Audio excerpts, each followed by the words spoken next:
நாங்கள் ஒருமனப்பட்டு உம்முடைய பாதத்திலே நாங்கள் வருகிறோம். இந்த வார்த்தைகளை எங்களுக்கு ஆசீர்வதித்து தருவீரா. என் வாயோடு கூட உம்முடைய வாய் ஒட்டி கொள்ளட்டும். என் கண்களோடு கூட உம்முடைய கண்கள் ஒட்டி கொண்டு உம்முடைய பிள்ளைகள் மேல் உம்முடைய அன்பு கண்களை வைத்து ஆலோசனை கொடுப்பீராக. என் உதட்டோடு கூட உம்முடைய உதடு, என் நாவோடு கூட உம்முடைய நாவை ஒட்டி கொள்ளட்டும்.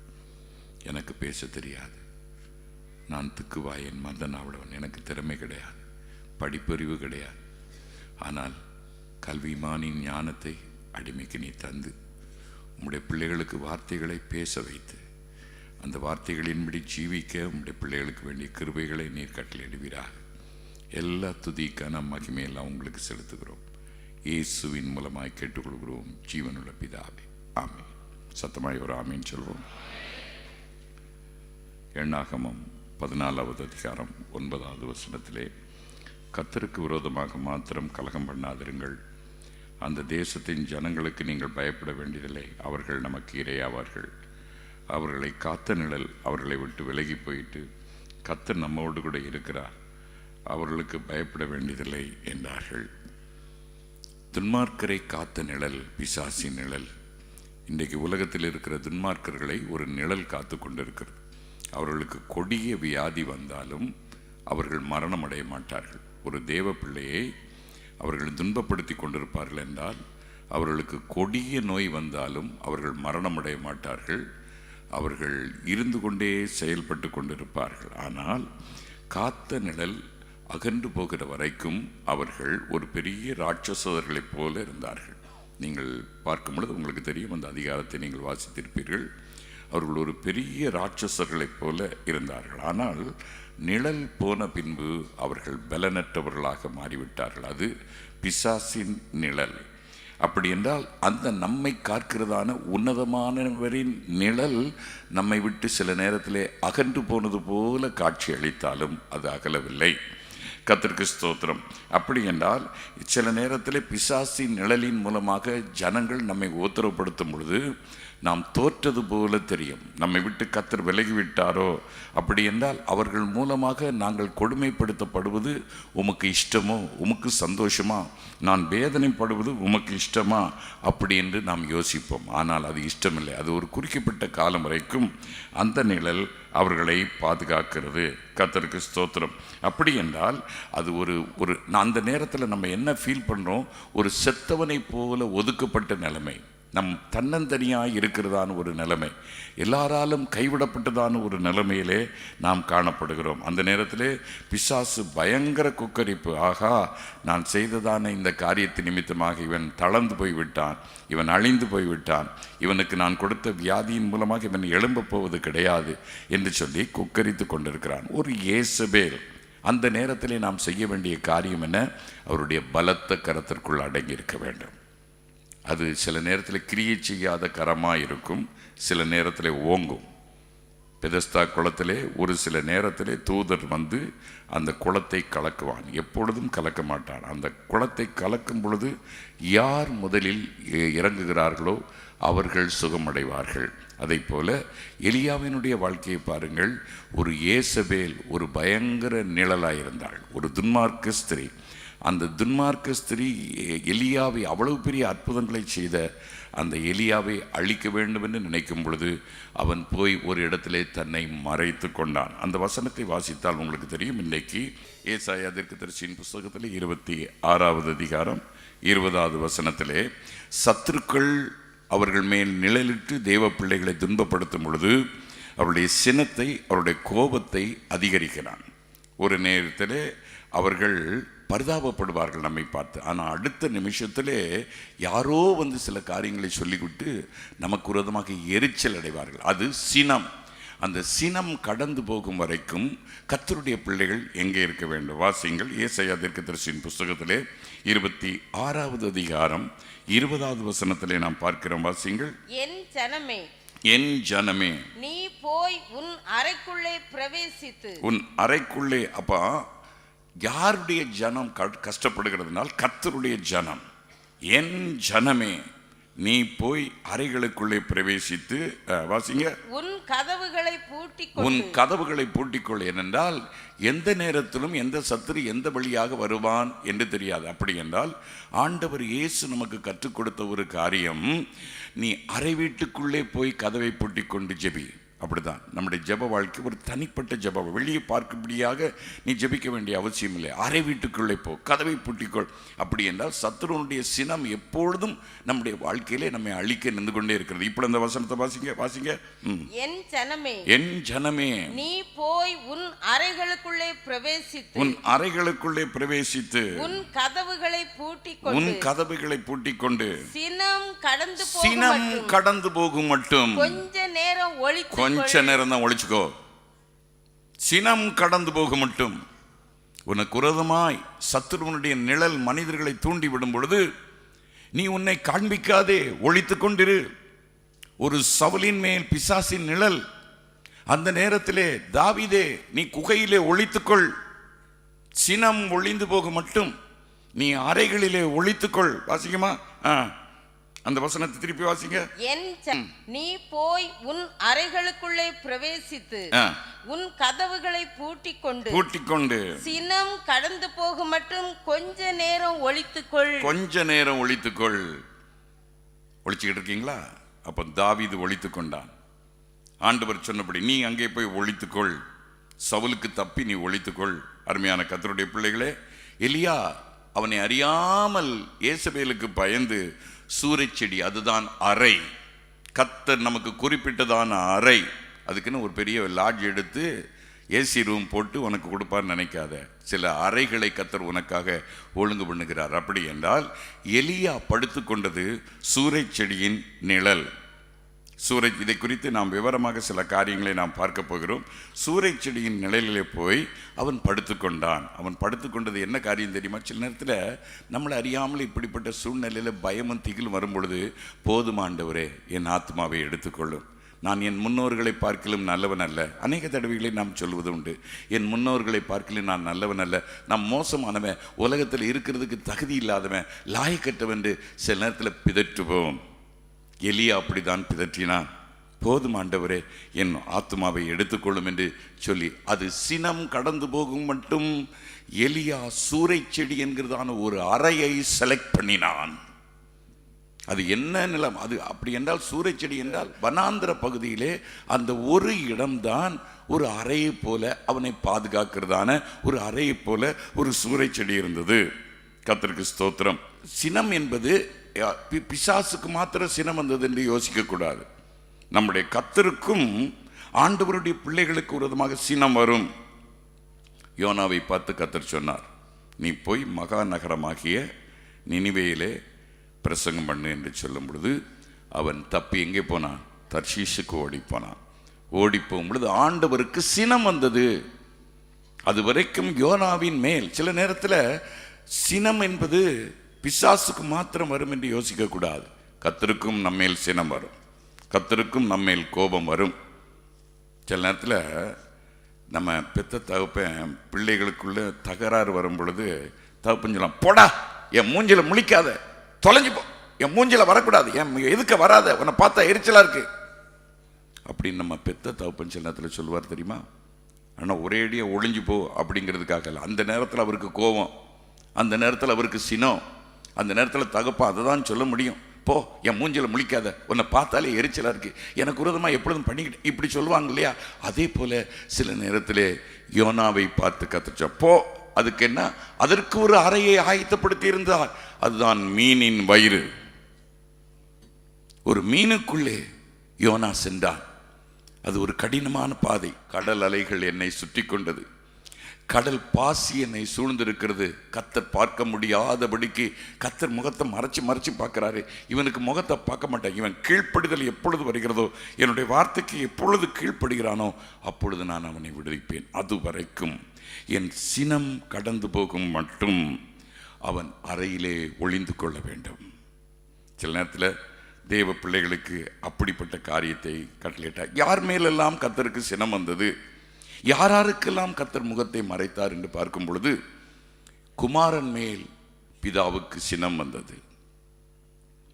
உன்னதமானவரின் நிழலில் இருந்த அவர் திடீரென்று என்ன நடந்தது? குமாரன் மேல், ஏனென்றால் உலகத்தின் அக்கிரமங்கள் பாவங்கள் எல்லாவற்றையும் தன்மேல் தூக்கி போட்டுக்கொண்ட அவர், எல்லா அக்கிரமத்தை பார்க்க மாட்டாத சுத்தக்கண்ணன், பாவத்தை பார்க்க மாட்டாத சுத்தக்கண்ணன், அவருக்கு கோபம் வந்து தன் முகத்தை மறைத்து கொண்டார்.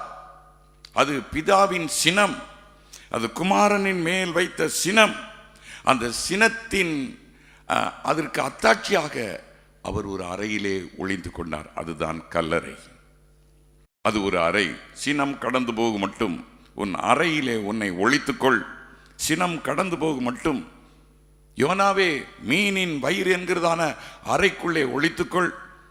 இயேசபேலுடைய சினம் கடந்து போகும் மட்டும் எலியாவே சூறைச்செடி என்கிறதான அறைக்குள்ளே உன்னை ஒளித்துக்கொள். சில இடங்களில் கர்த்தர் ஒளித்துக்கொள்ள சொல்லுவார். சூறைச்செடி என்பது வெயில் படுகிறதான இடம், அது உஷ்ணத்தின் நேரம். அப்படி என்றால் இயேசபேலின் சினம் வரும் பொழுது அவன் தைரியமாக இருந்திருக்க முடியாது. அவனுக்குள்ளே ஒரு வேதனை, ஒரு கொடிய வேதனை, தாங்க முடியாத வேதனை, தாங்க முடியாத ஒரு பயம்.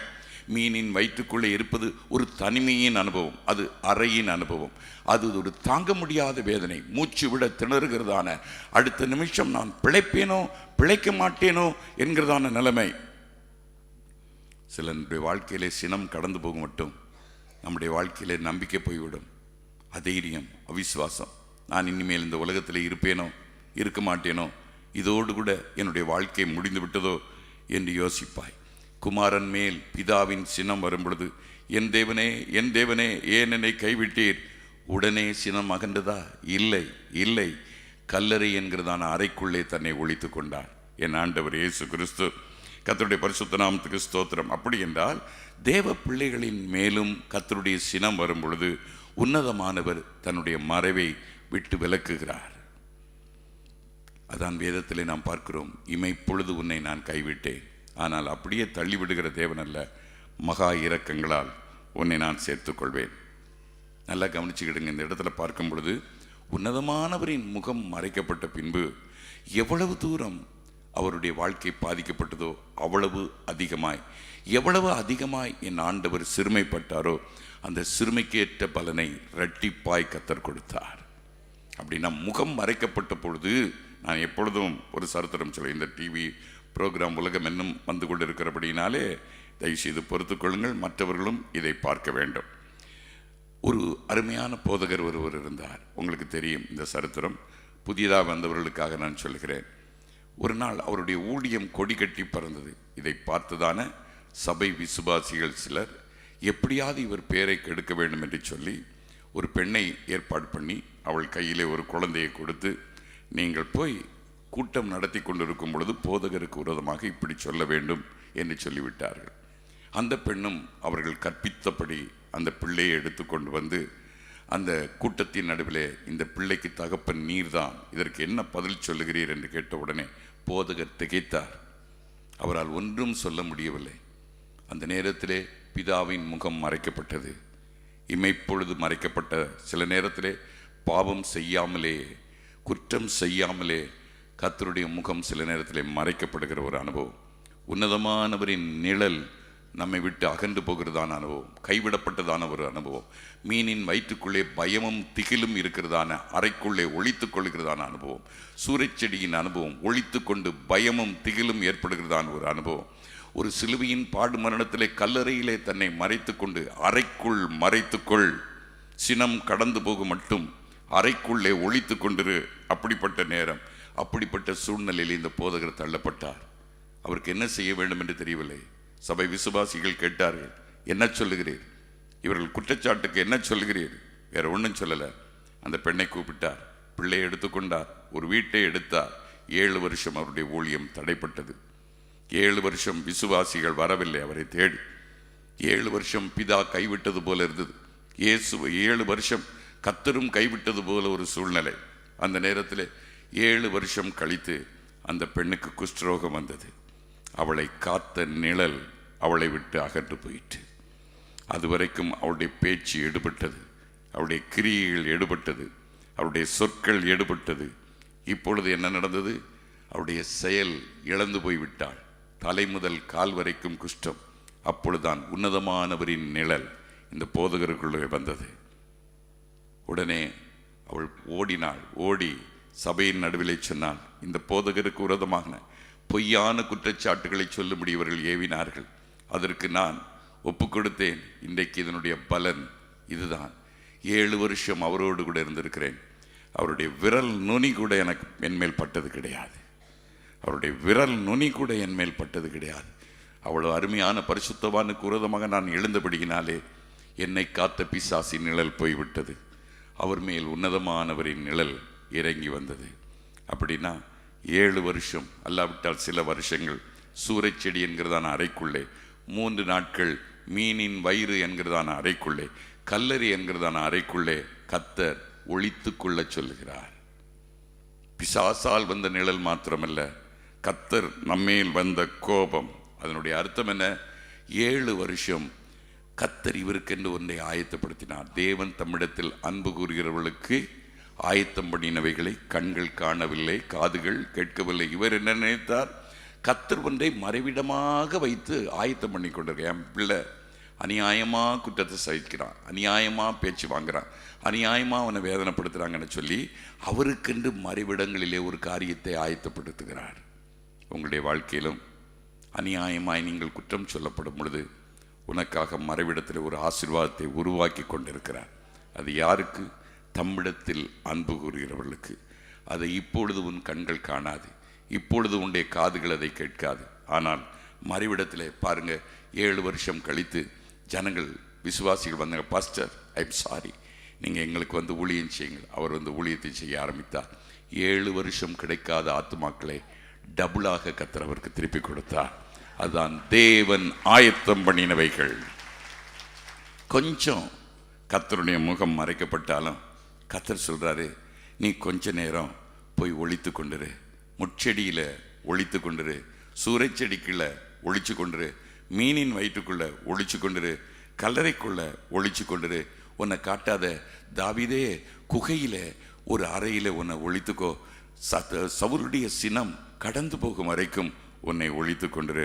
அப்படி ஒழித்து கொண்டிருக்கும் பொழுது பிசாசு என்ன நினைப்பான்? அவன் செத்தே போனான், இதுக்கு மேலே அவன் உயிரோட எழும்பவே மாட்டான், நான் பயங்காட்டினேன், அவ்வளோதான், அவன் எங்கேயோ போய் ஒளிஞ்சிட்டான், ஒருவேளை தற்கொலை பண்ணியிருப்பானோ, ஒருவேளை உலகத்தை விட்டு போயிருப்பானோ, ஒருவேளை இல்லாமல் போயிருப்பானோ அப்படின்னு அவன் நினைப்பான். ஆனால் குமாரனை குறித்து வேதத்திலே பார்க்கிறோம். இதை குறித்து நான் தியானித்து கொண்டிருந்தேன்.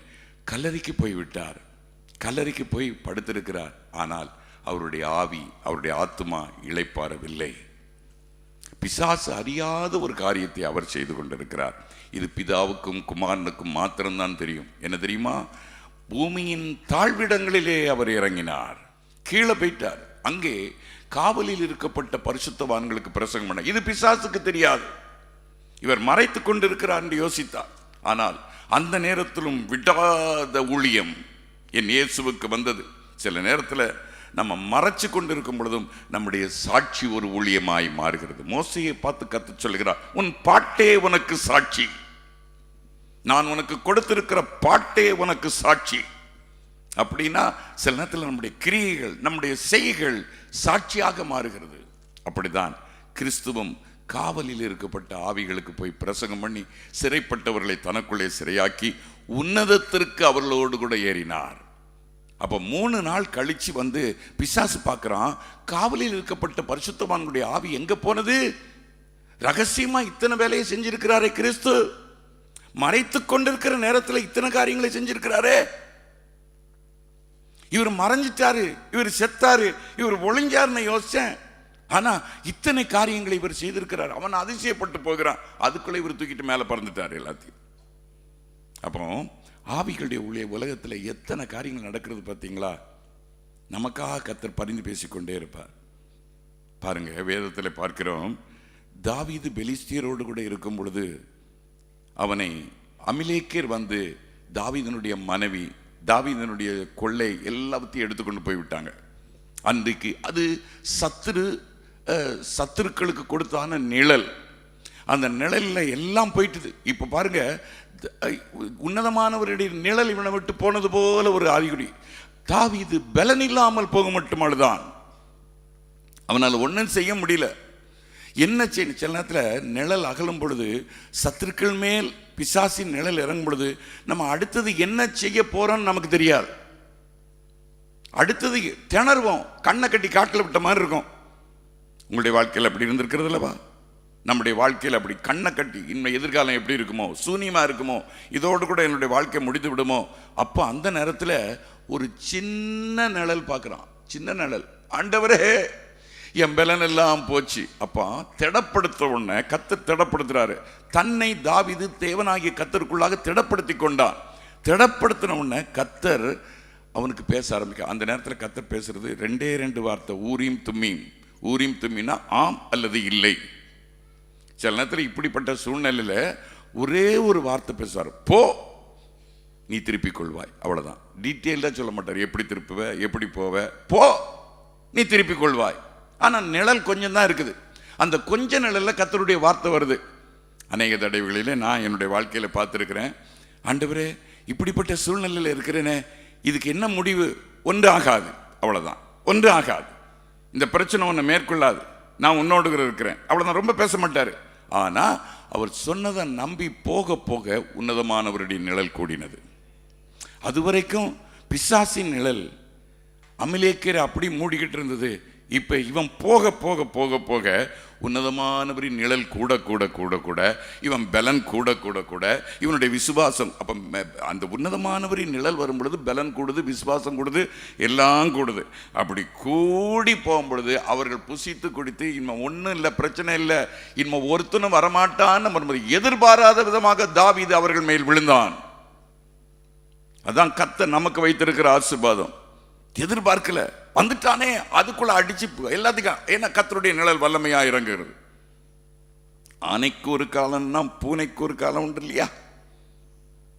கர்த்தருக்கு ஸ்தோத்திரம். அதே போல 10 பேர் குஷ்டரோகிகள் இருந்தார்கள். இந்த 10 பேர், ஆண்டவரே தாவீதின் குமாரனே எனக்கு இறங்கும், நீங்கள் போய் ஆசாரியர்களுக்கு உங்களை காண்பீங்கள். சுகம் கிடைச்சதா? இல்லை, வெறுமையாக தான் இருக்காங்க. நீ போய் ஆசாரியனுக்கு காண்பி. போகிற வழியிலே உன்னதமானவரின் நிழல் கூடுகிறது, விசுவாசம் கூடுகிறது. நாங்கள் சுகமாவோம் அப்படின்னா கிரியை செய்யும் பொழுதுதான் உன்னதமானவரின் நிழல். அதிலே படுத்திருந்தா ஒன்றும் கிடையாது.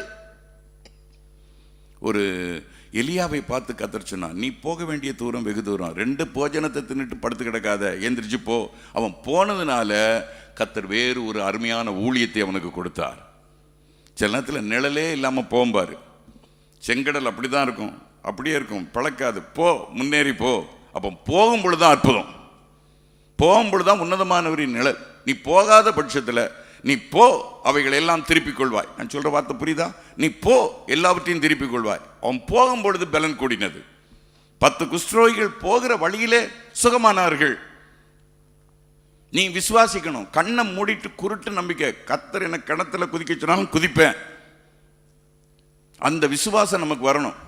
கர்த்தர் சொல்லிட்டாரு, கண்டிப்பா செய்வாரு, அந்த விசுவாசம் நமக்கு வரணும். அப்படின்னா சினம் கடந்து போகும் மட்டும் உன் அறை வீட்டுக்குள்ளே உன்னை ஒளித்துக் கொண்டிரு. அப்ப 3 நாட்கள் தாவீது ஒளித்துக் கொண்டிருந்தான். 10 குஷ்டரோகிகள் கொஞ்ச நாள் ஒளித்துக் கொண்டிருந்தார்கள். யோனா 3 நாள் சினம் கடந்து போகும் வரைக்கும் ஒளித்துக் கொண்டிருந்தான். ஒரு நோவா பேழைக்குள்ளே தன்னை ஒளித்துக் கொண்டான். எலியா சூறைச்செடியின் கீழே அறைக்குள்ளே தன்னை ஒளித்துக் கொண்டான். ஸ்தோத்திரம். அப்படி என்றால் வேதத்திலே நாம் பார்க்கிறோம், அறைக்குள்ளே ஒளித்துக் கொண்டிரு. அந்த அறை என்ன? வாசியுங்கள். ஆதியாகமத்தின் புஸ்தகத்திலே 6வது அதிகாரம் 14வது வசனத்திலே சொல்லப்பட்டிருக்கிறது. வாசியுங்கள். நீ பேழைக்கு ஓர் சன்னலை உண்டு பண்ணி மேல் தட்டுக்கு ஒரு முழ தாழ்த்தியிலே அதை செய்து முடித்து பேழையின் கதவை அதன் பக்கத்தில் வைத்து கீழ் அறைகளையும் 2ஆம் தட்டின் அறைகளையும் 3ஆம் தட்டின் அறைகளையும் பண்ண வேண்டும். நோவாவுக்காக ஒரு அறை ஒழுங்குபடுத்தப்பட்டது. நான் வெளியூர் போகும்போது, பாஸ்டர் உங்களுக்காக ஒரு ரூம் நாங்கள் அழகான அறை, 5 ஸ்டார் ஹோட்டல், 3 ஸ்டார் ஹோட்டல் உங்களுக்காக ஒழுங்கு பண்ணி வச்சிருக்கிறோம், வாங்க அப்படின்னா ஒரு சினம் வந்தது. அது யாருடைய சினம்? உன்னதமானவருடைய சினம். யார் மேல் வந்தது? ஜனங்கள் மேல் வந்தது. ஆனால் நீதிமான்கள் துன்மார்க்கரோடு கூட வாரிக்கொண்டு போக விடாதபடிக்கு கர்த்தர் அந்த சினத்தின் நடுவிலே ஒரு அறையை நோவாவுக்கு ஒழுங்கு பண்ணினார். உங்களுக்கும் எனக்கும் ஒரு அறையை ஒழுங்கு பண்ணியிருக்கார். இந்த உலகம் ஒரு துன்மார்க்கமான உலகம், கொடுமையான உலகம், நன்றி கெட்ட உலகம். இந்த நன்றி கெட்ட உலகத்தில் உங்களுக்காக ஒரு பேழையை, அறையை கர்த்தர் சபையை வைத்திருக்கிறார். இந்த சபை ஒரு பேழை. இந்த சபை ஆறுதலுக்காக. சில நேரத்தில் உலகத்தில் நிம்மதி இல்லைன்னு ஞாயிற்றுக்கிழமை கால கூட்டத்தில் வந்து உட்காருவீங்க. இங்கே கர்த்தர் உனக்காக ஒரு அறை, இங்கே ஒளித்து கொள்ள வருகிறாய். சினம் கடந்து போகும் மட்டும் நீ உன்னை அறைகளிலே வைத்து ஒளித்துக்கொள்.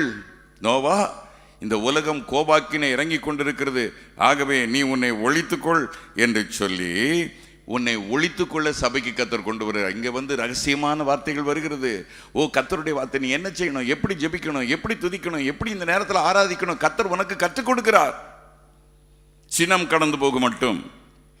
அப்படின்னா என்ன நடக்குது? இந்த பேழை, இந்த பேழை எதனால் செய்யப்பட்டது? உள்ளும் புறமும் கீழ் பூசப்பட்டது. இந்த சபை என்கிறதான பேழையிலே கர்த்தர் உள்ளேயும் கீழ் பூசி இருக்கிறார், வெளியேயும் கீழ் பூசி இருக்கிறார்.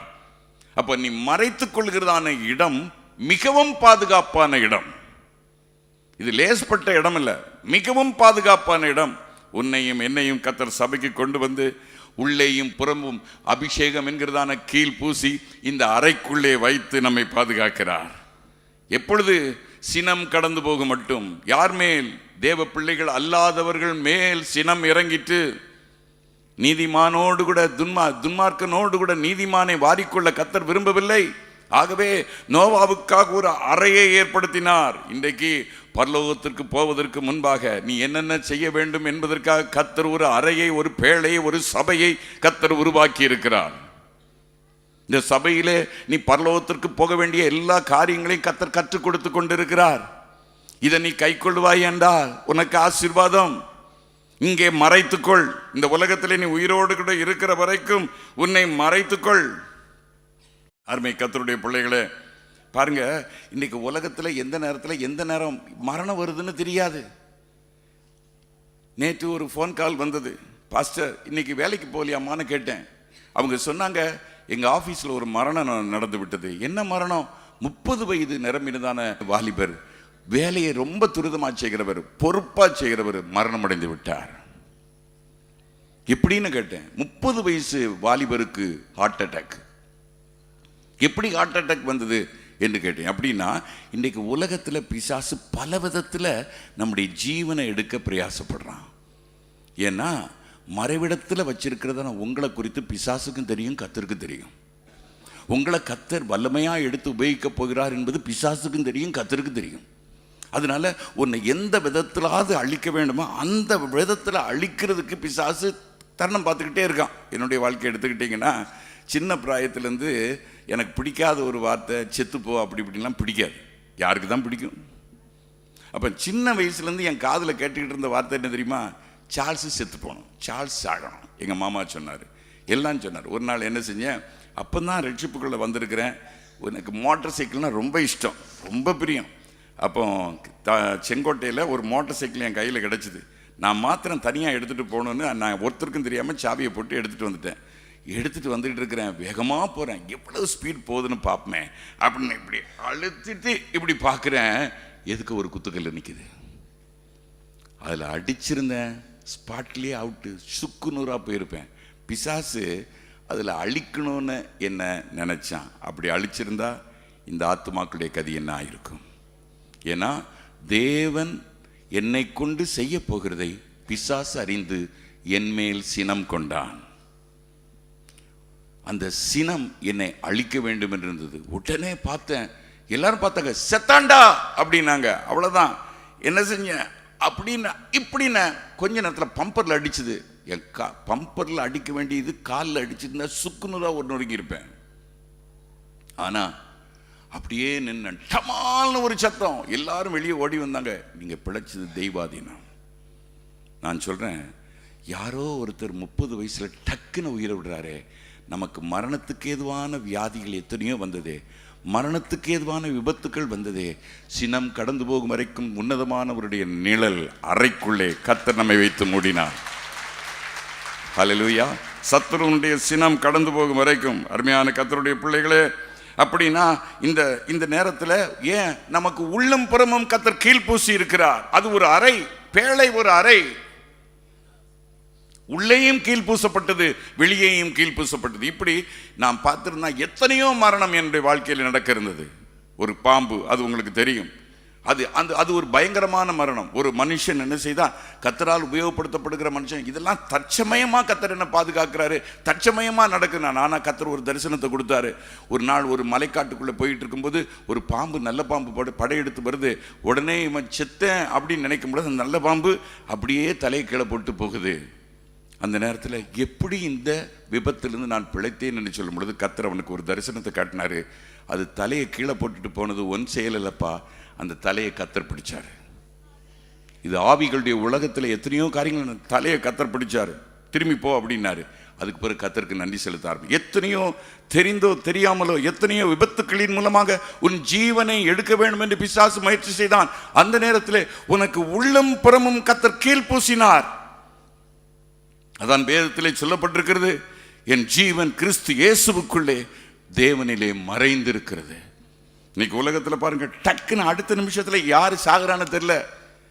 திடீர்னு ஹார்ட் அட்டாக்காங்க, உடனே உயிர் போயிருது. ஆனா இவ்வளவு பெரிய வாழ்வு பொருத்தப்பட்டு நான் இன்னைக்கு உயிரோட கூட இருக்கிறேன்னா எனக்கு உள்ளம் புறமும் கீழ்பூசப்பட்டு இருக்கிறது. நீங்க ஜீவனோடு கூட இருக்கிறீங்கன்னா கர்த்தர் பரிசுத்தாவின் அபிஷேகம் என்கிறதான கீழே உள்ளும் புறமும் பூசி இருக்கிறார். நம்மளை அழிச்சிட்டா ஆத்துமாக்களுக்கு நஷ்டம், நம்மளை அழிச்சிட்டா சபைக்கு நஷ்டம். இதை உணர்ந்த பிசாசு தெரிந்து கொள்ளப்பட்ட பழுத்த பழங்களுக்கு கல்லறி கொடுக்கிறான். அந்த கல் தவறாமல் நம்மேல் வரும் பொழுது அந்த கல் நம்மேல் படாதபடிக்கு நமக்கு பேழையை உண்டு பண்ணி கர்த்தர் உள்ளும் புறமும் கீழ் பூசி இருக்கிறார். கீழ் ஒன்றுதான் அறையா, கீழ் ஒன்றுதான் பூசி இருக்கிறாரா? அப்படி என்றால் வெளியே இருக்கிற தண்ணீர் உள்ளே வர முடியாது, உள்ளே இருக்கிற பொருள் வெளியே போக முடியாது. அப்படின்னு அவ்வளவு பாதுகாப்பை கர்த்தர் தம்முடைய பிள்ளைகளுக்கு வைத்திருக்கிறார். தம்முடைய அறைகளுக்குள்ளே ஒளித்துக்கொள், அவ்வளவு பாதுகாப்புகளை கர்த்தர் வைத்திருக்கிறார். பாருங்கள், மோசே கர்த்தரால் உபயோகப்படுத்தப்பட போகிறதான ஒரு வல்லமையுள்ள கர்த்தருடைய தாசன் என்பதை அறிந்ததான பிசாசு பார்வோனின் மூலமாக அவனை கொல்ல வேண்டும் என்று நினைக்கும் பொழுது மோசையின் அக்காவுக்கு ஒரு வெளிப்பாட்டை கர்த்தர் கொடுத்தார். நீ ஒரு நாணல் பெட்டியை எடு, அதை பெட்டியாக வன, அதுக்கு உள்ளும் புறமும் கீழ் பூசு, வெறும் கீழ் மாத்திரமில்லை. வாசிங்கள் அந்த வசனத்தை. யாத்ராம புஸ்தகத்தில் 2வது அதிகாரம் 3வது வசனத்தை வாசிக்கிறோம். யாத்ராம 2:3 வாசிங்க. அவள் அதை அப்புறம் ஒளித்து வைக்க கூடாமல் ஒரு நாணல் பெட்டியை எடுத்து அதற்கு பிசினும் கீழும். அடுத்தது வெறும் கீழ் மாத்திரமல்ல, அடுத்து என்னத்தை போடுறாரு? பிசின். பிசின் ஒட்டக்கூடியது, கீழாது கொஞ்சம் தப்பி. அப்படின்னா எவ்வளவு சேஃப்டி வைக்கிறார், மறைத்துக் கொள்கிற கர்த்தருடைய பிள்ளைகளுக்கு எவ்வளவு சேஃப்டி வச்சிருக்கிறார் பார்த்தீங்களா? முதல்ல கீழ் பூசுகிறார், உள்ளும் புறமும் கீழ். அடுத்தது என்னது? பிசின். பிசின் என்னது? ஒட்டிக்கொள்ளக்கூடியதான திறமை. என் பிள்ளைக்கு அதிக ஆபத்து இருக்கிறது, என்னால் தெரிந்து கொள்ளப்பட்ட கர்த்தருடைய பிள்ளைகளுக்கு அதிக ஆபத்து இருக்கிறது, இதிலிருந்து காப்பாற்றிக் கொள்ள வேண்டும் என்றால் வெறும் கீழ் போதாது, பிசின் வேண்டும். அப்படி என்றால் வெளியே இருக்கிற தண்ணீர் உள்ளே வரக்கூடாது. ஒரு பிரதமர் இருக்கிறார், அவருக்கு பாதுகாப்பற்ற நிலைமையிலே உளவுத்துறையினர் சிலர் கண்டுபிடித்து விட்டார்கள்.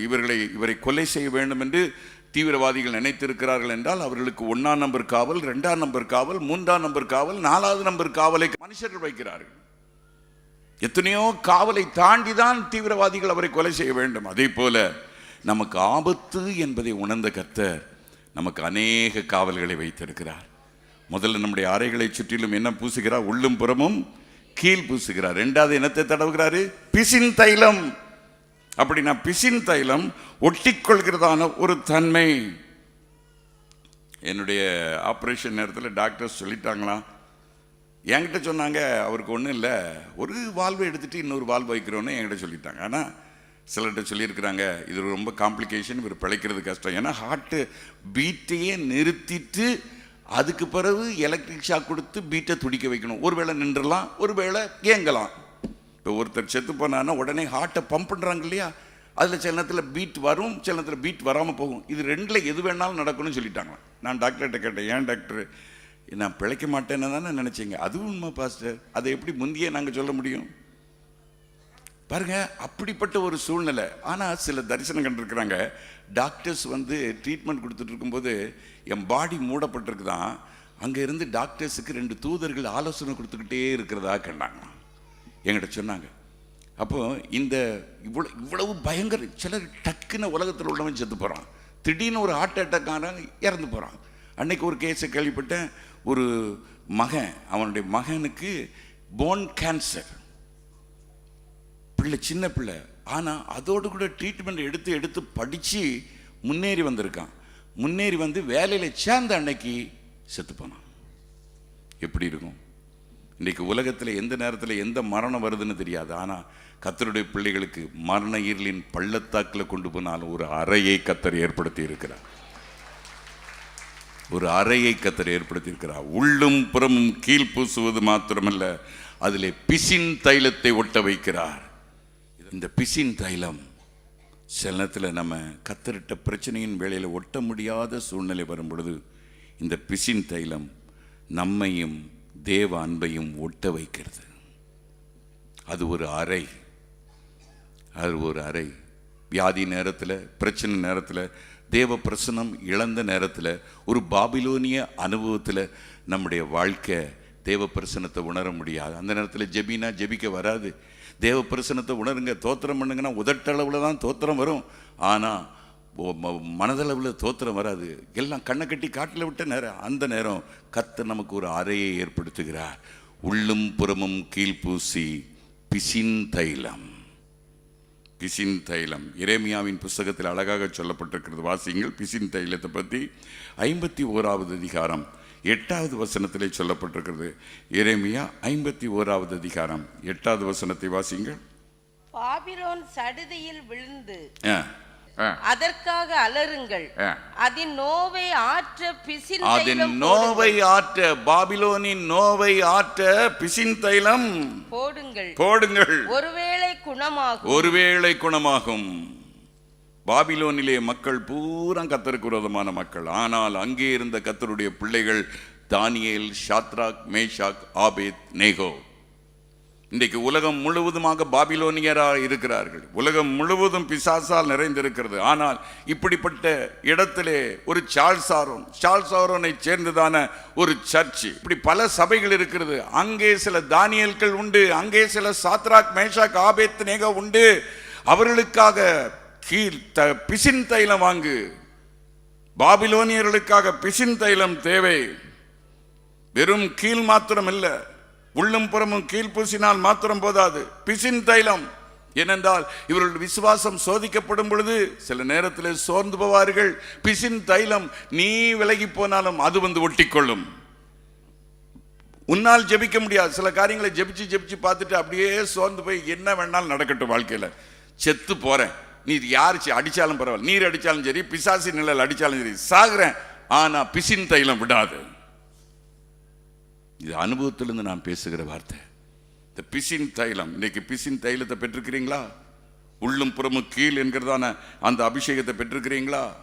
அது சொஸ்தமாக்கும்படி பிசின் தைலம் நம்மை சொஸ்தமாக்குகிறது. அப்போ பாபிலோனிலே சாத்ராக், மேஷாக், ஆபேத், நேகோ மாட்டிக்கிட்டாங்க. எப்படி? நீ உண்டாக்கின இந்த சிலையை நாங்கள் வணங்க மாட்டோம், எங்கள் தேவன் எங்களை தப்புவிக்க வல்லவராக இருக்கிறார், அப்படியே தப்புவியாமல் போனாலும் சரி நாங்கள் வணங்க மாட்டோம். தூக்கி 10 மடங்கு சூட்டில் அக்கினி சூளையில் போடப்படும் பொழுது பிசின் தைலமாக்கிய தேவகுமாரன் அக்கினி சூளையில் ஒட்டிக்கிட்டாரு.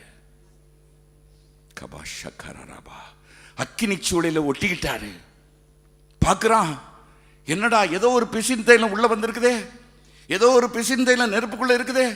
3 பேர் அல்லவா நாங்கள் போட்டோம், 4வது ஆளுடைய சாயல் தேவனுடைய சாயலை போல இருக்கிறதே. காரணம் என்னவென்றால் அவர்களால் இந்த நேரம் ஒன்றுமே செய்ய முடியாது. உன்னுடைய வாழ்க்கையில் ஒன்றுமே செய்ய முடியாத நேரத்தில், ஜெபிக்க முடியாத நேரத்தில் உனக்காக ஒரு பிசின் தைலம் வாக்கு கடங்காத பெருமூச்சுகளோடு கூட தேவனிடத்தில் வேண்டுதல் செய்கிறது.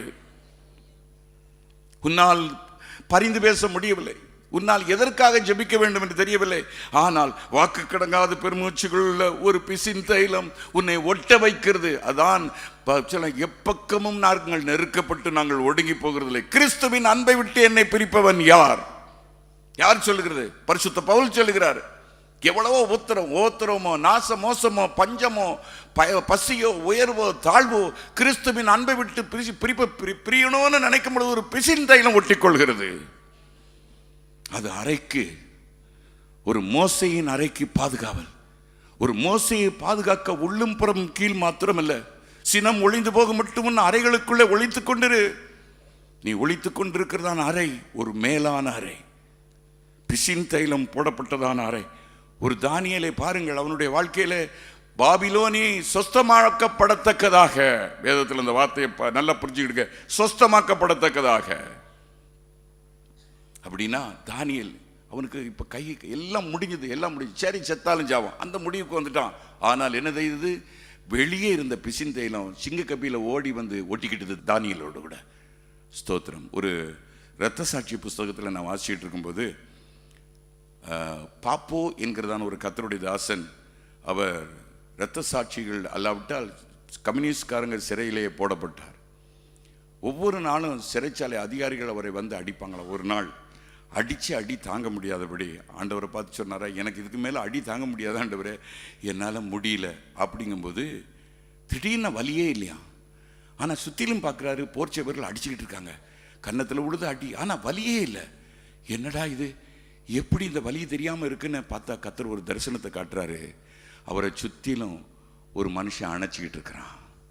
அந்த அடி அவர் மேலே விழலை, அது கர்த்தர், அது கிறிஸ்து, அது பிசின் தைலம், அது பிசின் தைலம், அது ஒட்டி கொண்டது. இன்னைக்கு நிறைய உன்னுடைய வாழ்க்கையில் பிரச்சனை வரும், சாகத்தக்கதான விசனம் வரும், நீ அழிஞ்சு போவியான்னு நினைப்ப. ஆனா நீ உன்னை அறியாமல உன்னை பலப்படுத்துகிற கிறிஸ்து ஒரு ஆறுதலை கொடுப்பாரு, அதுதான் பிசின் தைலம். இல்லைன்னா நீ மறிச்சு போயிருப்ப, இல்லைன்னா தற்கொலை பண்ணியிருப்ப. எனக்கு வந்த பிரச்சனை நீ தற்கொலை பண்ணணும்னு நினைச்ச, இன்னைக்கு தற்கொலை பண்ணாம இருக்கிறதுக்கு காரணம் ஒரு பிசின் தைலம் உன்னை ஒட்டி இருக்குது. ஒரு பிசின் தைலம் நெருப்புக்குள்ளே இறங்கி வந்து சாத்ராக் மேஷாக் ஆபேத்நேகோவை ஒட்டி கொண்டது. ஒரு தானியேலுக்குள்ளே ஒரு பிசின் தைலம் வந்து வாக்கு கடங்காத பெருமூச்சுகளோடு ஒட்டி கொண்டது. ஒரு பாப்போ அவர் சிறைச்சாலையில் இருக்கும் பொழுது ஒரு பிசின் தைலம் அவரை ஒட்டி கொண்டது. உனக்கு தேவை வெறும் கீழ் மாத்திரமல்ல, பிசின் தைலம் தேவை, கூடுதல் அபிஷேகம் தேவை. அறைக்குள்ளே ஒளித்துக் கொண்டிரு. அதுதான் இந்த உலகத்திலே நம்மை பாதுகாக்கிறது. ஆனால் இந்த பிசின் தைலத்தையும் இந்த கீழையும் நாம் சரியாய் உபயோகிக்கவில்லை என்றால் நாம் சுத்தமாக்கப்படாமல் போகிறோம் என்று எரேமியா தீர்க்கதரிசி சொல்றார். அதே எரேமியாவின் புத்தகத்தில் 8வது அதிகாரம் 22வது வசனத்தை வாசிங்கள். அதே எரேமியாவின் புத்தகம் 8வது அதிகாரம் 22வது வசனம். கீலேயாத்திலே பிசின் தைலம் இல்லையோ? பிசின் தைலம் எங்க கிடைக்குதுங்க? எல்லாரும் சத்தமா சொல்லுங்க. ஆமா, சில புதிய நண்பர்களுக்காக சொல்றேன். கீலேயாத்திலே பிசின் தைலம் இல்லையோ? வாசிங்க. ரண வைத்தியனும் அங்கே இல்லையோ? அங்க பிசின் தைலத்தோட ரண வைத்தியன் நான் இருக்கேன். பிசின் தைலத்தோட ஒரு சால்சாரன் இருக்கா, பிசின் தைலம் உனக்கு கொடுக்க காத்திருக்கிற, இப்படி ஜெபிமா அப்படி ஜெபிமா அப்படின்னு சொல்லி பிசின் தைலத்தை கொடுத்து கத்தரையும் ஒன்னையும் சேர்த்து ஒவ்வொரு ஞாயிற்றுக்கிழமை கத்தரை விட்டு பிரிஞ்சிடலாமா, கிறிஸ்தவத்தை விட்டு போயிடலாமா, இந்த மார்க்கமே நமக்கு தேவையில்லைன்னு சொல்லும் பொழுது நீங்க ஒன்னு அறியாமலே வந்து உட்காரும் பொழுது நான் உன்னை ஒட்ட வைக்கிறேன். இந்த பிசின் தைலம் உங்களையும் கத்தரையும் சேர்க்கிறது. அப்போ தான் நம்ம சொல்றோம், கிறிஸ்துவின் அன்பை விட்டு என்னை பிரிப்பவன் யாரிடத்துல போவோம், நித்திய ஜீவ வசனங்கள் உம்மிடத்தில் இருக்கிறது, ஒட்டி கொள்றோம். அப்படின்னு இங்க வரும்பொழுது ரண வைத்தியன் ஒருவன் இருக்கிறான். இந்த ரண வைத்தியன் பிசின் தைலத்தை எடுத்து உபயோகிக்கிறான். கர்த்தருடைய பரிசுத்த நாமத்துக்கு ஸ்தோத்திரம். வாசிங்க அந்த வசனத்தை திருப்பி வாசிங்க. கீலேயாத்திலே பிசின் தைலம் இல்லையோ? கீலேயாத்திலே பிசின் தைலம் இல்லையோ? ரண வைத்தியனும் அங்கே இல்லையோ? ரண வைத்தியனும் அங்கே இல்லையோ? பின்னை ஏன் என் ஜனமாகிய குமாரத்தி சொஸ்தமடையாமற் போனாள்? இப்படி ஒரு கேள்வி போட்டார். ஏன் என் ஜனமாகிய என் ஜனம் சொஸ்தமடையாமல் போனது? இவ்வளவு பிசின் தைலத்தை கொடுத்து, அந்த பிசின் தைலமா வருகிறதான வார்த்தையும் கத்தர் கொடுத்து, அந்த உள்ளும் புறமும் கீழ்பூசியும் கூட இன்னைக்கு சொஸ்தமடையாத அநேகர், சுபாவம் மாறாத அநேகர் சபைக்குள்ள இருக்கிறீங்க. ஏன் சொஸ்தமடையாமல் போனாள்? ஏசபேலுக்கு பயந்து எலியா சூறை செடியின் கீழே படுத்திருந்தான். அவனுக்கு சாகணும்னு நினைச்சிட்டா ஜபம்லாம் ஓடாது, நல்லா சாப்பிட்டு தூங்குன நேரத்திலே உயிர் போயிடட்டும் அப்படின்னு நினச்சி அவன் சோர்ந்து போய் சூறைச்செடியில் படுத்திருக்கும் பொழுது பிசின் தைலம் தேடி வந்தது. தூதன் தேடி வந்தான். எப்படி வருகிறான்? அப்பத்தையும் தண்ணீரையும் கொண்டு வருகிறான். எழுந்துரு, நீ சாகணும்னு சொல்றல, நீ போக வேண்டிய தூரம் வெகு தூரம், சாப்பிடு. சாப்பிட்டான். உடனே எந்திரிச்சு பிரயாணம் பண்ணணும் இல்லையா? படுத்துட்டான், நீட்டி நிமிர்ந்து படுத்துட்டான். ஆனா பிசின் தைலம் உடல. சில நேரத்தில் நான் போக மாட்டேன், இங்கே தான் இருப்பேன், இப்படியே இருந்து சாக போகிறேன். இல்லை, பிசின் தைலம் ஒட்டிக்கொள்ளும். பக்கத்தில் வந்து பேசும், போ, நீ போக வேண்டிய தூரம் வெகு தூரம். 2வது இடம் வந்தான், 2வது இடம் வந்தும் அவன் எழுந்திருக்கல, அடுத்தது எழுப்பி விடுறான். அவன் பிசின் தைலம் விடாது. அப்படின்னா நம்ம சோர்ந்திருக்கிற நேரத்தில், ஜெபிக்க முடியாத நேரத்தில், அதுக்கு பிறகு என்ன செய்யணும்? உபாசிச்சாலும் உபாசிக்கும் பொழுது உபாச ஜெபம் ட்ரையாக இருக்கும். ஏன்னா பிரச்சனை தான் நமக்கு வாழ்க்கையில் முன்னுக்கு வரும். நம்ம வாழ்க்கையில் என்னென்ன காரியங்கள் நம்ம உபாசி இந்த பிரச்சனைக்காக ஜோமனா தூங்கிட்டே இருப்பேன். தீர்க்க தரிசனத்தின் வார்த்தை உபாசிப்பேன், வேதத்தை வாசிப்பேன், பைபிளை வாசிக்கிட்டே தூங்குவேன். அப்படின்னா பிசிந்தலன்னு நம்ம ஜெபிக்க முடியாது, துதிக்க முடியாது. அப்படியே உறுதிச்சா என்ன புகழ் வந்தாலும் நமக்கு ஒன்றும் படாது, இகழ்ச்சி வந்தாலும் ஒன்று என்ன சாகணும்னு நினைச்சிட்டோம். இனிமே என்ன இருக்குது? அப்படிதான் அவன் படுத்து கிடக்கான். ஆனா பிசிந்தையெல்லாம் விடலை. அப்படின்னா அந்த நேரத்தில் வாக்கு கடங்காத பெருமூச்சுகளோடு கூட நமக்காக வேண்டுதல் செய்கிறார். அப்படி என்றால் கிளையாத்திலே பிசின் தைலம் இல்லையோ? கிளையாத் என்பது என்ன? கிளையாத் ஒரு மலை. உன்னத பாட்டின் புஸ்தகத்தில் 4வது அதிகாரம் 1வது வசனம். இதை குறித்து நான் ஏற்கனவே லேசாக சொல்லி இருக்கிறேன். உன்னத பாட்டு 4:1 நாம் பார்க்கிற வாசியங்கள், என் பிரியமே நீ ரூபவதி. நீ ரூபவதி. யாரை பார்த்து சொல்ற? சோர்ந்து இருக்கிற எலியாவை பார்த்து. நீ ரூபவதி, நானே சாக கிடக்கிறேன், நீ ரூபவதி. ஏய் யோனாவே, நானே உம்முடைய முகத்தை விட்டு விளைய, நான் மீனின் வயிற்றுக்குள்ள பாசி பிடிச்ச இடத்துக்குள்ள நீ ரூபவதி. கீழே வாசிங்க. உன் முக்காட்டின் நடுவே உன் கண்கள் புறா கண்களாய் இருக்கிறது. அந்த நேரத்தில் தான் கர்த்தர் நம்மளை என்கரேஜ் பண்றாரு. ஐயா, எங்க அழகை வர்ணிக்கிறதுக்கு நேரமா? நாங்களே சாவு இப்போ வருமா வரமாதானே நாங்க கவலைப்பட்டு இருக்கோம். எங்க கண்கள் இப்போ அழுது ஆந்த கண் மாதிரி இருக்குது. நீர் என்னையா பொய் சொல்றீரு? சிலத்தில் நம்ம சொல்லியிருக்கோம், நாங்கள் அழுது ஆந்த கண் மாதிரி ஆயிட்டுது, இப்போ எங்களை பார்த்து பொய் சொல்கிறேன், என்ன டூப் போடுறாரு? இல்லைம்மா, உன் கண்ணு புறாவின் கண்கள் தான். புறாவின் கண்கள்னா அழுது அப்படின்னா அவர் பொய் சொல்லலை, அவர் பொய் சொல்ல, உண்மைதான் சொல்ல. உன் கண்கள் எப்படிப்பட்ட கண்கள்? புறாவின் கண்கள். கிளவாசிக்க. உன் கூந்தல் அந்த நேரத்தில் உன் கூந்தல் அவர் நிற்கிறார் பத்தியா? இந்த கூந்தல் என்பது ஆத்துமாக்களை குறிக்கிறது. அதன் மத்தியில நீ பலவீனப்பட்டிருக்கிற நேரத்தில், சோர்ந்திருக்கிற வேலையில எனக்காக நீ ஊழியம் செய்ய, அதன் மூலமாக ரட்சிக்கப்பட்ட ஆத்துமாக்கள் ஒரு கூந்தலை போல இருக்கிறது. உன் கூந்தல். கிளையாத் மலைனா என்ன? நான் அடிக்கடி சொல்லியிருக்கிறேன். கிளையாத் மலையில வெயிலும் அடிக்கும், மழையும் பெய்யும், ரெண்டும் பெய்யும். ஒரே அடியா மழை பெஞ்சிக்கிட்டு இருந்தேன்னா அந்த பயிர்கள் புல்லு நல்லா இருக்காது. ஒரே அடியா வெயில் அடிச்சிட்டு இருந்தாலும் தீஞ்சு போகும். அப்படின்னா கிளையாத் மலையில வெயிலும் மழையும் பனியும் மாறி மாறி பெய்யறதுனால அங்க முளைக்கிறதான புற்கள், அந்த புற்களை மேய்கிறதான ஆடுகள் பலன் உள்ளது. இந்த சபையில செழிப்பின் உபதேசமும் உண்டு, இந்த சபையில துக்கத்தை பற்றியும் உண்டு, இந்த சபையில ஆசீர்வாதமும் உண்டு, இந்த சபையில சாபமும் உண்டு. வெறும் ஆசீர்வாதத்தை கூறிக்கிட்டு இருந்தா சில நேரத்தில் உங்களுடைய வாழ்க்கையில கவலைகள் வரும் பொழுது, எனக்கு கவலை வந்துட்டு கத்தரை விட்டு ஓடுறேன்னு ஓடிடுவீங்க. ஆனா ஆசீர்வாதமும் உண்டு, சாபமும் உண்டு, உயர்வும் உண்டு, தாழ்வும் உண்டு.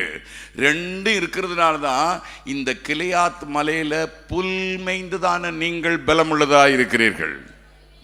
இங்க பிசின் தைலம் கிடைக்கிறது. ஏனென்றா ஆசீர்வாதத்தை மாத்திரங்க. கத்தர் உனக்கு அதை கொடுப்பாரு, இதை கொடுப்பாரு நாங்க சொல்ல மாட்டோம். சத்தியமா ஒப்புறான்னு சொல்ல மாட்டோம். கத்தர் இதுவும் கொடுப்பாரு, அதுவும் கொடுப்பாரு, தடவையும் கொடுப்பாரு, உதையும் கொடுப்பாரு. ரெண்டையும் சொல்றதுனால எந்த நேரமும் எதுவும் வரும். அதனால கிளையாத் பிசினே என் மேல் ஒட்டிக்கொண்டு, துக்கத்தில் என்னோடு கூட இரு, துயரத்தில் என்னோடு கூட இரு. அப்படின்னா கிளையாத் மலையில நம்முடைய ஆண்டவராகிய இயேசு கிறிஸ்து ஒரு கிளையாத் மலை. அவருடைய வாழ்க்கையை பாருங்கள். துன்பமும் வந்தது, இன்பமும் வந்தது அவருடைய வாழ்க்கையில. என்ன வந்தது? ஒரு நேரம் நீ தேவனுடைய குமாரன் என்று ஒருவர் சொல்லுகிறார், ஒரு நேரம் சொல்ல வேசியின் மகன், அது வெயில். துன்பமும் வந்தது, இன்பமும் வந்தது. அவர் அதையெல்லாம் எங்க அப்பா எப்பொழுதும் சொல்லுவாங்க, உன் வாழ்க்கையில துன்பம் வந்தா சோர்ந்து போகாத, இன்பம் வந்தா ரொம்ப மகிழாத. இதெல்லாம் பொன்மொழியில பொறிக்கப்படும். அதெல்லாம் அனுபவத்திலிருந்து சொல்ற வார்த்தை. உன் வாழ்க்கையில துன்பம் வந்தா நீ சோர்ந்து தளர்ந்துடாத, அதே நேரத்தில் இன்பம் வந்தா அதை பற்றி கவலையப்படாத. ரெண்டுக்கும் உன் முகநாடி இறுகி தான் இருக்கணும். ஏன்னா அந்த உலகத்தில் வர்ற இன்பம் துன்பம்லாம் கொஞ்ச நேரம் தான். அது மனசில் எப்பொழுதும் வச்சிரு. அதை பற்றி போட்டு ஆஹா எனக்கு இன்பம் வந்துட்டு இருந்துச்சு. சில ஆட்கள் நினச்சி ரொம்ப எமோஷனலாக இருப்பாங்க. ஒரு நல்ல செய்தி கேட்டு ஆஹா நான் நினச்சேன், அப்போவே நினச்சேன். அடுத்து டக்குன்னு சூழ்நிலை மாறுமாருங்க.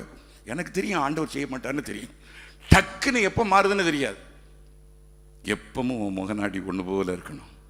அப்போ தான் நீ கிறிஸ்துவுக்குள்ளே நிலைக்க முடியும். ஏண்டா உன்னுடைய வாழ்க்கையில் கிறிஸ்தவ வாழ்க்கை என்பது ஒரு சாதாரண வாழ்க்கையில் இது இன்பமும் வரும் துன்பம் வரும். இதன் மத்தியில் நீ என்ன செய்யணும்? ஒரு கிளையாத்தில் என் இயேசுவின் மேல் மழையும் பெய்தது, வெயிலும் அடித்தது, இன்பமும் வந்தது, துன்பம் வந்தது. அவருடைய வார்த்தையில் புற்கள் அது வல்லமை உள்ளது. ஓ, அது வல்லமை உள்ளது. ஏனென்றால் அதை மேய்கிறதான ஆடுகள் எப்படி இருக்கிறது? செகண்ட் சர்வீஸில் நீங்கள் பார்த்தீங்கன்னா தெரியும் எப்படி இருக்கும். உன் தைலம், உன் தலையில் இருக்கிற கூந்தல் கிளியாத் மலையிலே மேய்கிறான வெள்ளாட்டு மந்தையை போல் நெருக்கமாக இருக்கும். சில அம்மாமார்களுக்கு முடியெல்லாம் கலைஞ்சி போச்சு, முடியல கலைச்சலாக இருக்குது. எப்படியோ சேர்த்து வச்சு இப்படி ஒட்டி வச்சுருக்கு. அப்படி இருக்கக்கூடாது. சபையில் கர்த்தர் சபையில் எப்படி வச்சுருக்கிறாருன்னா நெருக்கமாக இருக்கணும் முடி. சபையில் ஆத்துமாக்கள் நெருக்கமாக உட்காந்துருந்தா எவ்வளோ நல்லாயிருக்கும். சகோதரர்கள் ஒருமித்து நெருக்கமாக உட்காந்தா எப்படி இருக்கும்? கலர்ஸெல்லாம் இங்கே ஒன்று இங்கே ஒன்று இங்கே ஒன்று இங்கே ஒன்றுனா ஊழியக்காரன் சோர்ந்து போவான். அதே மாதிரி கர்த்தரும் சோர்ந்து போவார். அப்படின்னா சபை பரிசுத்தத்திலும் எண்ணிக்கையிலும் நெருக்கமாக இருக்கணும். அந்த முடி எப்படி இருக்குது? கிளையாத் மலையில் இருக்கிறதான வெள்ளாட்டு மந்தையை போல இருக்கிறது. அப்போ கிளையாத்தில் பிசின் தைலம் உன் முடியை ஒட்ட வைக்குது, உனக்கு சமாதானத்தை கொடுக்குது, கிறிஸ்துவோடு கூட நெருங்க வைக்குது. எப்பக்கமும் நெருக்கப்பட்டாலும் அந்த பிசின் தைலம் உன்னை ஒட்டிக்கிடுது. சினம் நீங்கும் வரைக்கும் அறையிலே போய் உன்னை ஒழித்துக்கொள். அப்போ இது சினத்தின் நாட்கள். ஆனால் இந்த சினம் எப்பொழுதும் இருக்கவே இருக்காது. இந்த சினம் மாறப்போகிற நேரம் வந்து விட்டது. ஒரு யோசேப்பின் வாழ்க்கையை பாருங்கள். சினம் நீங்கும் வரைக்கும் அறைக்குள்ளே போய் ஒழித்து கொண்டான். சிறைச்சாலை ஒரு அறை கர்த்தர் அவனுக்கு நியமித்தது. போத்திபாருடைய வீடு ஒரு அறை. இஸ்மவேலர்கள் இருக்கிறதான அத்தனையும் துன்பம் நிறைந்த நிந்தனைகளை சகிக்கிறதான ஒரு அறை. சகோதரர்கள் குழிக்குள்ளே போடப்பட்டது குழி ஒரு அறை. அதன் மத்தியிலே பிசின் தைலம், தேவனோடு கூட உள்ள நெருக்கம், கீழ் பூசப்பட்ட ஒரு அனுபவம். அப்படி என்றால் அவன் அப்படிப்பட்ட சூழ்நிலையிலே இப்பொழுது கர்த்தர் அவனை உயர்த்த ஆரம்பிக்கிறார். உன்னதமானவரின் நிழல் வர ஆரம்பித்த உடனே என்ன நடக்கும்? அதையும் சொல்லி முடிக்க வேண்டும் அல்லவா? வாசியுங்கள். ஆதியாகமத்தின் புஸ்தகத்திலே 43வது அதிகாரம் 30வது வசனத்தை வாசியுங்கள். ஆதியாகமம் 43 30வது வசனத்தை வாசியுங்கள். யோசேப்பின் உள்ளம் தன் சகோதரனுக்காக பொங்கினபடியால். இப்போ வந்துட்டாங்க. யாரெல்லாம் குழிக்குள்ள போட்டாங்களோ அத்தனை பயலும் முன்னுக்கு வந்து உட்கார்ந்துருக்கான். இப்ப சினம் நீங்கிட்டு, யோசேப்பின் மேல் உள்ள சினம் நீங்கிட்டு, இப்போ யாரெல்லாம் உன்னை பகைச்சாங்களோ அத்தனை பேரும் உன்னை சமாதானம் பண்ண வந்திருக்காங்க. இந்த வாரத்திலேருந்து அது நடக்க போகுது. ஆமே. அப்போ சினம் நீங்கிட்டு, ஹல்லேலூயா. சினம் நீங்கின உடனே இவனை யாரெல்லாம் பகைச்சாங்களோ, யாரெல்லாம் குழிக்குள்ளே போட்டாங்களோ இப்போ அவரை தேடி வந்திருக்காங்க. யானைக்கு ஒரு காலம்னா, பூனைக்கு ஒரு காலம்னா, யானைக்கு ஒரு காலம் உண்டல்லவா? ஆகவே இப்போ தேடி வந்திருக்கிறாங்க. இப்போ எந்த அறை அவனுக்கு துன்பத்தை கொடுத்ததோ அந்த அறை ஆனந்த கண்ணீர் வடிக்கிற அறையாக மாறிட்டு. யோசேப்புக்கு அது அந்த வசனத்தை திருப்பி வாசிங்கம்மா. யோசேப்பின் உள்ளம் தன் சகோதரனுக்காக பொங்கினபடியாலே அவன் அழுகிறதற்கு இடம் தேடி துரிதமாய் அறைக்குள்ளே போனான். இதுவரைக்கும் அவனுக்கு அழுகையின் பள்ளத்தாக்கின் அறை, பகைவர்கள் எதிர்த்து நிற்கிறதான அறை. இப்பொழுது அறைக்குள்ளே அழுவதற்கு என்ன கண்ணீர்? ஆனந்த கண்ணீர். இதுவரைக்கும் அவன் பயந்து அழுதான். யார் மூலமா என்னெல்லாம வரப்போதே தேவ சமூகத்தில் போய் ஆண்டவரே எனக்கு விரோதமா இப்படி பண்றாங்களே அப்படி பண்றாங்களே நான் அழுதுவேன். இப்ப அவர்கள் எல்லாம் தேடி வந்த உடனே ஆனந்த கண்ணீர். இப்பொழுது அந்த அறை உனக்கு சந்தோஷத்தை உண்டு பண்ணும் அறையாக மாறுகிறது. அந்த அறைக்குள்ளே கர்த்தர் உன்னை ஒழித்து வைத்திருக்கிறார். ஒரு யோபு எல்லாரும் போட்டு வாங்கினாங்க. ஆனா என்ன நடந்தது தெரியுமா? அவனை கர்த்தர் உயர்த்துற நேரம் போது, உன்னதமானவரின் நிழல் அவன் மேல வரும் பொழுது, சகோதரர்கள் அவனுக்கு ஆளுக்கு ஒரு தங்க காசை கொண்டு வந்தார்கள். அதே அறைக்குள்ளே, எந்த அறைக்குள்ளே நீ தாழ்ந்து போனாயோ அந்த அறைக்குள்ளே கர்த்தர் உன்னை உயர்த்துவார். ஸ்தோத்திரம். அப்படின்னா உன்னை உயர்த்துறதுக்கு முன்னால ஒரு பெரிய தாழ்வு உண்டு. அதன் அப்பந்தான் நீ சொல்ல முடியும், தாழ்விலிருந்து என்னை உயர்த்தினவரை துதியுங்கள். ஒரு பெரிய தாழ்வு உண்டு, ஒரு பெரிய மரண இருளின் பள்ளத்தாக்கு உண்டு. அது ரொம்ப அந்த நேரம் தான் இப்படிலாம் ஜெபம் பண்ணுறேன். அப்போ தான் எலியாவை போல ஜெபம் பண்ணுறேன். அப்போ தான் என் போது ஆண்டவரை என் ஜீவனை எடுத்துக்கொள்ளும் ஒரு யோனாவை போல ஜெபிக்கிறேன். ஆண்டவரே நான் எரிச்சலாக இருக்கிறது நல்லது. அந்த நேரத்தில் என்னெல்லாமோ பேசுகிறேன். பிசின் தைலம் உன்னை விடலை. அறைக்குள்ளே உள்ளும் புறமும் கீழ் பூச பிசின் தைலம் உன்னோடு கூட இருக்குது. அது உன்னை விடலை. அருமையான கர்த்தருடைய பிள்ளைகளே, எலியாவை கத்தர் கீழ் வரைக்கும் தாழ்த்திட்டாரு. ஏன்னா அவனுக்கு அடுத்தது ஒரு மேலான ஊழியத்தை கத்தர் வச்சிருக்கிறார். மேலான ஊழியத்திற்கு போவதற்கு முன்பாக ஒரு பெரிய பிரச்சனை உண்டு. உன்னை கத்தர் உயர்த்துறதுக்கு முன்னால ஒரு பெரிய பிரச்சனை உண்டு. அதில் சோர்ந்து போகாத. பிசின் தைலம் உன்னை பாதுகாக்கும். உள்ளும் புறமும் கீழ் வந்து அபிஷேக தைலம், அது உன்னை பாதுகாக்கும். அது உன்னையும் கிறிஸ்தையும் விடாது. நீ விட்டு போகணும்னு நினைச்சாலும் அது விடாது. அது பிசின் தைலம் தேவ அன்பை பிரிக்காதபடி உன்னையும் கிறிஸ்துவையும் பாதுகாத்து கொள்கிறது. அடுத்தது வருவது என்ன? உயர்வு. ஜனங்கள் எல்லாம் உன்னை தேடி வருவாங்க. யாரெல்லாம் பகைச்சாங்களோ, எந்த இடத்துல நீ இறங்கி போனாயோ அந்த இடத்துல கர்த்தர் உன்னை உயர்த்துவார். இப்போ பாருங்க, இப்போ ஏசபேல் அதுக்கு பிறகு இவ்வளவு நாளும் தொந்தரவு கொடுத்த ஏசபேல் இப்போ வரல.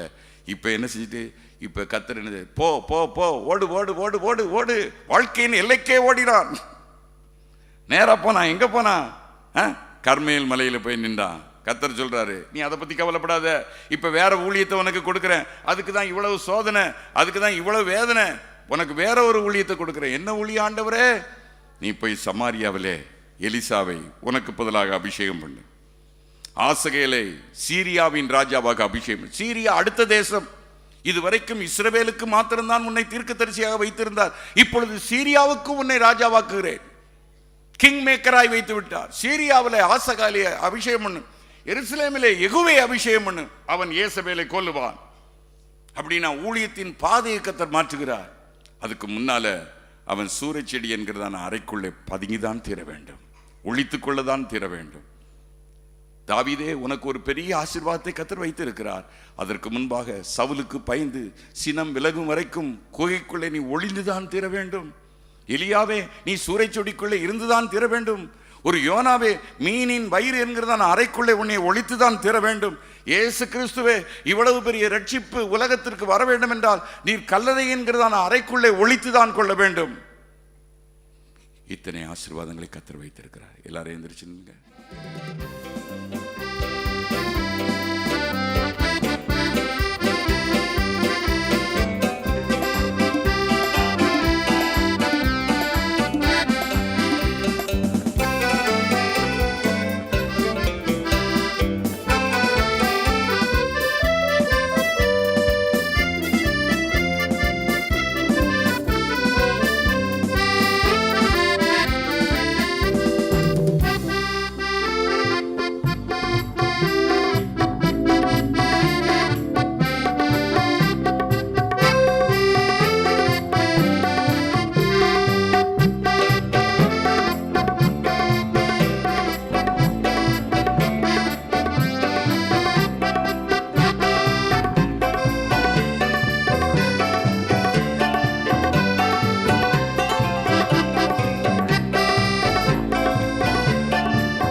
இந்த நிகழ்ச்சியை பார்த்த உங்கள் அனைவரையும் ஆண்டவராகிய இயேசு கிறிஸ்துவின் நாமத்தில் வாழ்த்துகிறோம்.